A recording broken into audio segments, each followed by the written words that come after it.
नमस्कार. Yes news महाराष्ट्रामध्ये आपल्या सर्वांचे स्वागत. सम्यक संबोधी यांच्या वतीने ऐतवडे बुद्रुक येथे मनुस्मृती दहन. ऐतवडे बुद्रुक तालुका वाळवा येथील गौतमनगर परिसरात सम्यक संबोधी यांच्या वतीने 25 डिसेंबर रोजी मनुस्मृती दहन कार्यक्रम पार पडला. डॉक्टर बाबासाहेब आंबेडकरांनी 25 डिसेंबर 1927 रोजी महाड येथे मनुस्मृतीचे दहन करून जाती व्यवस्था, अस्पृश्यता, स्त्रियांवरील भेदभाव व सामाजिक विषमतेविरोधात ठाम भूमिका मांडली होती. त्या ऐतिहासिक घटनेच्या स्मरणार्थ हा कार्यक्रम आयोजित करण्यात आला.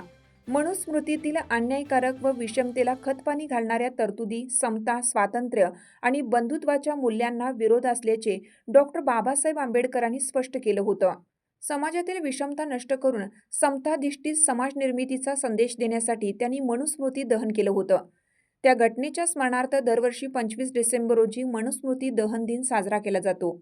यावेळी सामाजिक कार्यकर्त्या मंदा सोनताटे म्हणाल्या, डॉक्टर बाबासाहेब आंबेडकरांनी मनुस्मृती दहनातून समाजातील अन्यायकारक विचारसरणीला आव्हान दिले. आजच्या काळातही समता, स्वातंत्र्य व बंधुत्वाची मूल्ये जपण्यासाठी समाजाने एकत्रित प्रयत्न करण्याची आवश्यकता आहे. या कार्यक्रमास डॉक्टर बाबासाहेब आंबेडकर जयंती महोत्सव समितीचे कार्यकर्ते, युवक व नागरिक उपस्थित होते. उपस्थितांनी डॉक्टर बाबासाहेब आंबेडकरांच्या विचारांचा प्रसार व समाजातील विषमता दूर करण्यासाठी कार्यरत राहण्याचा संकल्प व्यक्त केला. यस न्यूज महाराष्ट्रासाठी राजेश कांबळे. जय भीम. आज 25 डिसेंबर 2025 मनुस्मृती दहन दिवस. आजच्याच दिवशी डॉक्टर बाबासाहेब आंबेडकरांनी मनुस्मृती हा ग्रंथ 25 डिसेंबर 19 रायगडाच्या पायथ्याशी याचं दहन केलं.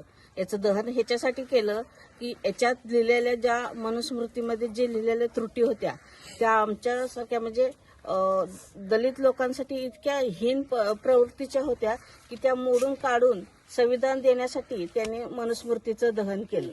त्याच्या अनुषंगाने आम्ही ऐतवडे बुद्रुक येथे सम्यक संबोधी ग्रुपतर्फे आम्ही मनुस्मृतीचं दहन केलेलं आहे. जय भीम, नमो बुद्धाय, जय संविधान. तुमची साथ आमची. यस न्यूज महाराष्ट्र चॅनलला लाईक करा व सबस्क्राईब करायला विसरू नका.